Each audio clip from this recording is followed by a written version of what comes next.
Nagtagumpay ang Bacolod City Police matapos masamsam ang humigit kumulang 6 na milyong pisong halaga ng shabu at naaresto ang isang hinihinalang high-value target sa ikinasang drug buy-bust operation sa Purok Villa Esperanza, Barangay Tango, Bacolod City, Negros Occidental. Inilala ang sospek na si alias Paul, 23 anyos, residente ng nasabing lugar. Ayon sa ulat ni Police Colonel Joe Resty Coronica, bago mag-alas 6 ng hapon ng maaresto ang sospek ng mga tauhan ng Police Station 8 matapos ang isinagawang surveillance operation.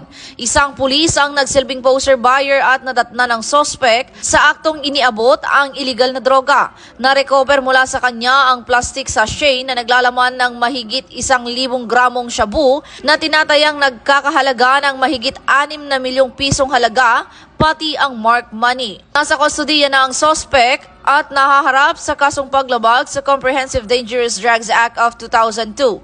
Ayon sa PNP, patunay ang operasyong ito ng patuloy na pinapaigting na kampanya kontra iligal na droga alinsunod sa advocacy ang bagong PNP para sa bagong Pilipinas, serbisyong mabilis, tapat at nararamdaman.